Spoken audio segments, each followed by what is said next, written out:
Hello, I'm Jan Peter, and you are listening to the Tank Magazine podcast. In this episode, I speak with the novelist Patrick deWitt about his latest book, French Exit, which was published by Bloomsbury in September. The novel follows the glamorous widow Frances Price, her passive adult son Malcolm, and their cat, Small Frank, who Frances believes houses the spirit of her late husband, an infamously immoral lawyer whose gruesome tabloid death leaves the family beset by scandal. Bankrupt and isolated, the trio escape Manhattan for Paris, where they soon fall in with a motley crew of outcasts. This genre-bending take on the comedy of manners showcases all of deWitt's trademark wit and taste for the surreal. The recording begins with a reading from the opening of the novel. All good things must end, said Frances Price. She was a moneyed, striking woman of 65 years, easing her hands into black calfskin gloves on the steps of a brownstone in New York City's Upper East Side. Her son, Malcolm, 32, stood nearby, looking his usual broody and unkempt self. It was late autumn, dusk. The windows of the brownstone were lit. A piano sounded on the air. A tasteful party was occurring. Frances was explaining her early departure to a similarly wealthy, though less lovely individual, this the hostess. Her name does not matter. She was aggrieved. You're certain you have to go? Is it really so bad as that? According to the veterinarian, it's only a matter of time, Frances said. What a shame. We were having such a lovely evening. Such a lovely evening, and I do hate to leave, but it sounds an actual emergency, and what can be done in the face of that? The hostess considered her answer. Nothing, she said finally. A silence arrived. To Frances's horror, the hostess lunged and clung to her. I've always admired you so, she whispered. Malcolm, said Frances. Actually, I'm sort of afraid of you. Is that very silly of me? Malcolm. Malcolm found the hostess pliable. He peeled her away from his mother, then took the woman's hand up in his and shook it. She watched her hand going up and down with an expression of puzzlement. She'd had too many drinks, and there was nothing in her stomach but a viscous pâté. She returned to her home, and Malcolm led Frances away, down the steps to the sidewalk. They passed the waiting town car and sat on a bench 20 yards back from the brownstone, for there was no emergency, no veterinarian, and the cat, that antique oddity called Small Frank, was not unwell, so far as they knew. Frances lit a cigarette with her gold lighter. She liked this lighter best due to its satisfying weight and the distinguished click it made at the moment of ignition. She aimed the glowing cherry at the hostess, now visible in an upstairs window, speaking with one of her guests. Frances shook her head. Born to bore. Malcolm was inspecting a framed photograph he'd stolen from the hostess's bedroom. She's just drunk. Hopefully she won't remember in the morning. She'll send flowers if she does. Frances took up the photograph, a recent studio portrait of the hostess. Her head was tilted back, her mouth ajar, a frantic happiness in her eyes. Frances ran her finger along the edge of the ornate frame. Is this jade? I think it is, said Malcolm. It's very beautiful, she said, and handed it back to Malcolm. He opened the frame and removed the photo, folding it in crisp quarters and dropping it into a trash can beside their bench. He returned the frame to his coat pocket and resumed his study of the party, pointing out a late middle-aged man with a cummerbund encasing a markedly round stomach. That man's some type of ambassador. Yes, and if those epaulets could talk. Did you speak to his wife? Frances nodded. Men's teeth in a child's mouth. I had to look away. She flicked her cigarette into the street. Now what? Malcolm said. A vagrant approached and stood before them. His eyes were bright with alcohol, and he asked in a chirpy voice, Got anything to spare tonight, folks? Malcolm was leaning in to shoo the man when Frances caught his arm. It's possible that we do, she said, but may we ask what you need the money for? Oh, you know, the man raised and dropped his arms. Just getting by. Could you please be more specific? I guess I'd like a little wine, if you want to know. He swayed in place, and Frances asked him in a confiding voice, Is it possible you've already had something to drink tonight? I got my edges smoothed, the man admitted. And what does that mean? Means I had a drink before, but now I'm thinking about another. Frances appreciated the answer. What's your name? Dan. May I call you Daniel? If that's what you want to do. What's your preferred brand of wine, Daniel? I'll drink anything wet, ma'am, but I do like that 3 Roses. And how much for a bottle of 3 Roses? Bottle's $5, a gallon's $8. He shrugged as if to say that the gallon was the shrewd consumer's choice. And what would you buy if I gave you $20? $20, said Dan, and he whistled a puff of dry air. For $20 I could get 2 gallons of 3 Roses and a weenie. He patted the pocket of his army coat. I've already got my cigarettes. The 20 would set you up nicely, then. Oh, quite nicely. And where would you bring it all? Back to your room? Dan squinted. He was realizing the scenario in his mind. The weenie I'd eat on the spot. The wine and the cigarettes, I'd take those into the park with me. That's where I sleep most nights, in the park.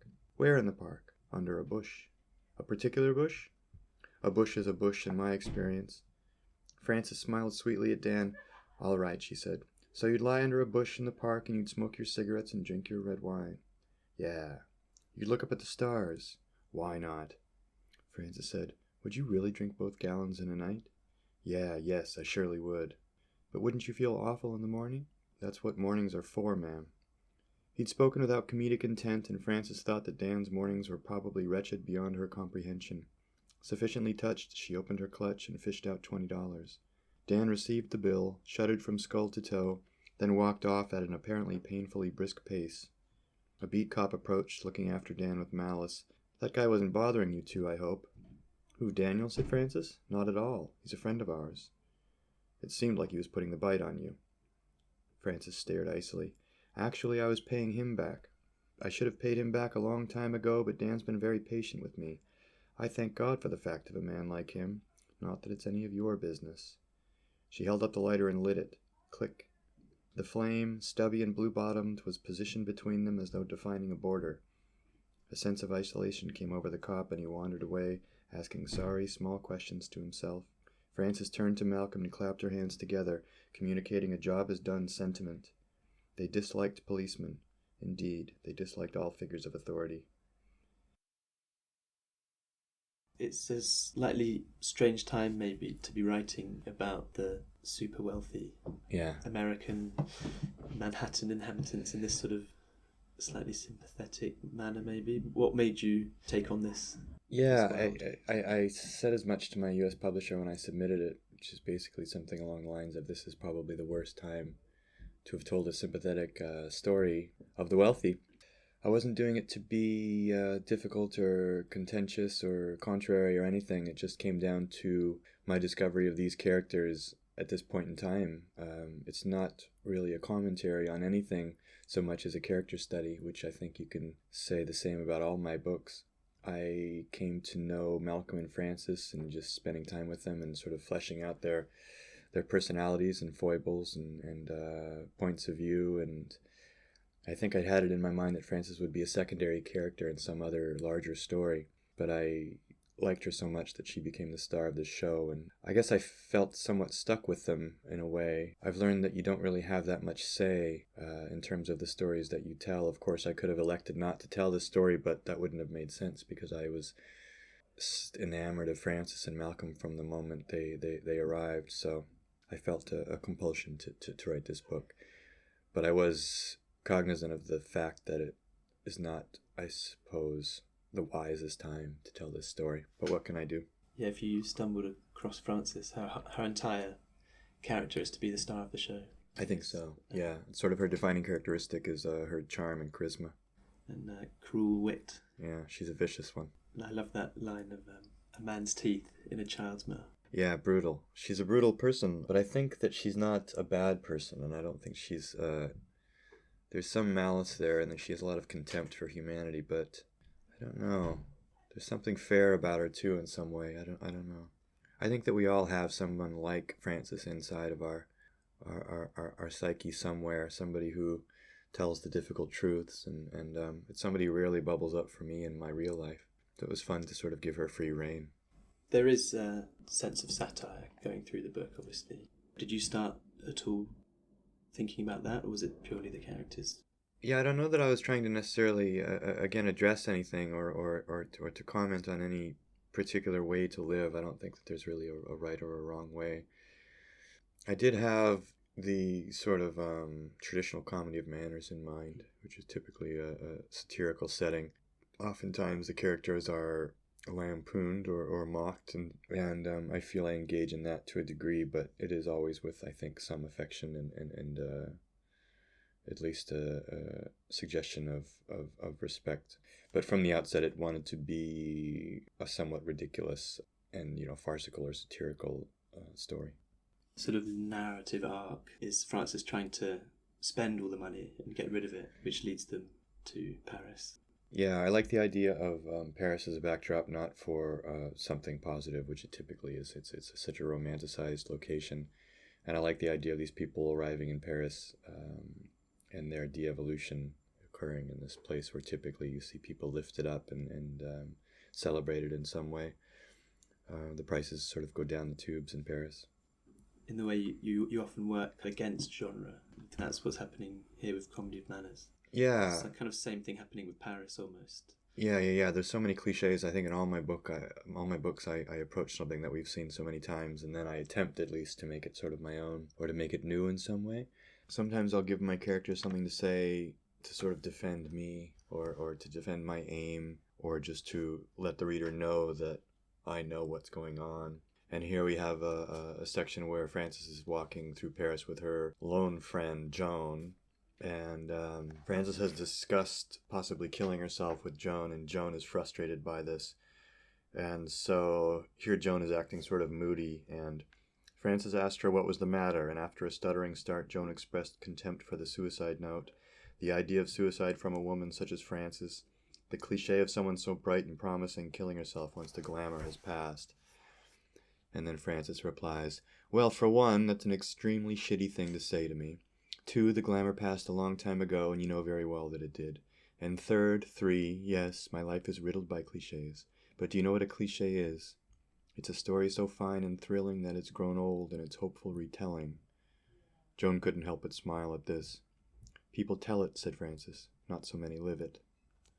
So that sort of is a summation, I think, of this is the attitude I have when I engage in cliché. The novel's set in the present day, but it has a very antique feel to it. I think so, yeah. I'd meant for it to be. I think that I did mean for it to be a little bit more of the moment without it being necessarily cutting edge or anything like that. But I just couldn't bring myself to have them using cell phones and discussions of the internet and all these things, just because I just find that to be background noise, and it's not very interesting for me. So I cut quite a lot of the sort of signposts of our age, and it winds up reading, I think, something more like Noel Coward or something from the middle 1900s, and that's okay by me, but I suppose it's closer to the contemporary setting than my last 2 books. Frances is also trying to capture this kind of nostalgic sense of glamour, I guess, maybe, or grandeur.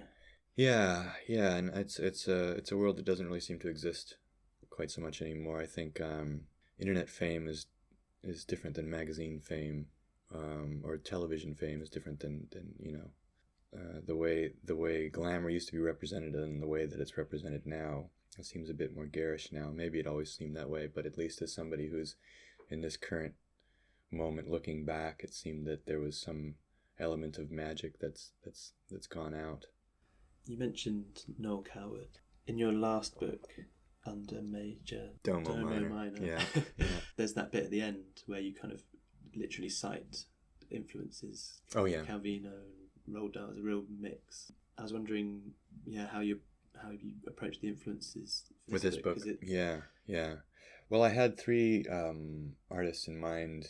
And the way influence works with me is oftentimes I'll notice it much later on and sort of recognize, oh, I was doing a bit of A, B, or C. But I had 3 that were sort of actively at the forefront of my mind in writing this book, and it was Jane Bowles, thinking of her novel Two Serious Ladies, and Evelyn Waugh, thinking of the early Evelyn Waugh novels. And then I was thinking of the American director John Cassavetes, each for different reasons, and there's not necessarily a particular section that I was thinking of for each one, but just generally in terms of tone and the way that they approach social gatherings, the way people in groups, when congregated in a single room, how they behave and misbehave and things like that.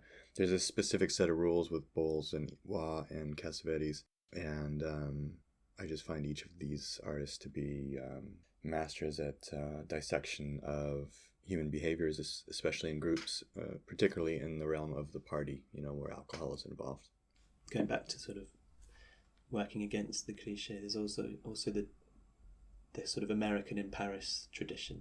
Sure, yeah. That you're obviously, your influences, that, as you just mentioned, are specifically not those. Is that something you consciously thought about? Well, I think that the American in Paris, as a young reader, in Southern California.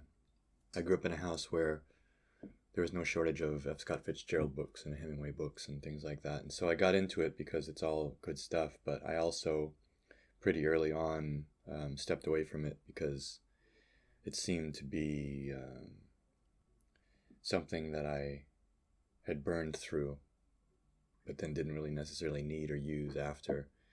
And I guess there was a recognition on my part that that was not really my tribe, that those weren't really the people that I wanted to consider or emulate or work off of. It's a little bit too easy to romanticize, and it's as a result somewhat one-dimensional for me. I guess I feel that reality has its limitations, and I'm looking for something that's a little bit more than or to the side of. I actually really love the sort of kitchen sink dramas, John Osborne and Alan Sillitoe and all that sort of stuff. But even more than that, I like things like Barbara Commons with The Vet's Daughter, where it's a sort of kitchen sink drama where suddenly one of the characters can levitate. And it's not explained beyond the fact of its occurrence. This is just something that's happened. And I admire that so much. It just made... I was already completely invested in that story with the Commons book, and then it became somehow much more than, and it was so unexpected and wonderful. And it ends in this completely brutal scene of bloodshed and carnage that I wouldn't have seen coming, could never have anticipated. I seem to have an issue with the supernatural. It seems to come up in each of my books, and I should probably knock it off, but the desire is there, and I've just learned, we can all make mistakes, but I've learned to just go with the feeling. If the compulsion is strong enough that I'm sketching out the scenes and that I want to include it in the book, then I usually take that impulse pretty seriously, and just let the chips fall where they may. To hear more podcasts from Tank Magazine, be sure to subscribe on iTunes or follow us on SoundCloud. The theme music for this podcast is taken from Waiting Games by Kate Simcoe and the London Electronic Orchestra.